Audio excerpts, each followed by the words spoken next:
ภาพบรรยากาศงานผ้าป่าประจำปี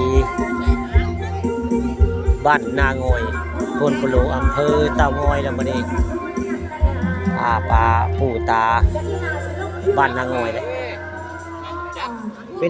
ไดฮะจะดุ้งเขาได้จะได้เฮ้ยดุ้งเขาได้ปลาใหญ่จะได้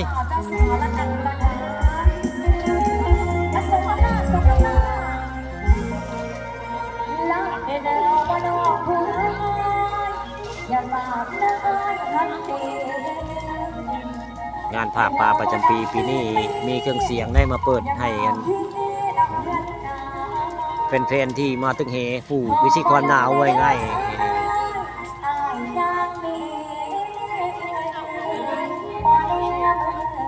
คณะกรรมการเพิ่นเอาเครื่องเสียงรถเฮมาเปิดให้คนที่มาในงานผ้าป่าได้คือคืนได้มื้อนี้งานผ้าป่าของบ้านนางอยโพนปโล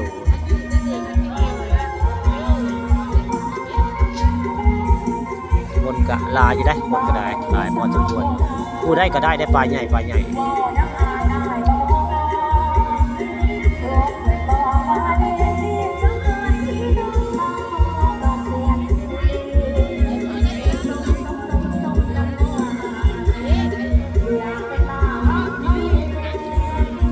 เต้นใส่กระเต้นได้ม้วนได้คืนได้บ่ได้ก็ได้เต้นไว้ง่ายนี่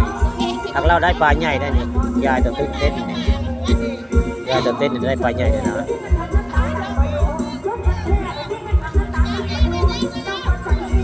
เต้นฟอดในหนองน้ำได้เราปลาก็ได้มื้อนี้เราผ้าปลาจะดุ้งลาพื้นละร้อยปลาก็ได้ในม้วนได้มื้อนี้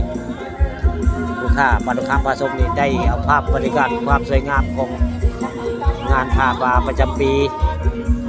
บ้านนางอยมาฝากแฟนเพจทุกท่านเนาะที่เข้าชมป่าทองคำป่าชมกระไดกะขออภัยมาในโอกาสนี้เนาะที่บริตอบคอมเมนต์ผู้คนเนาะป่าทองคำป่าชม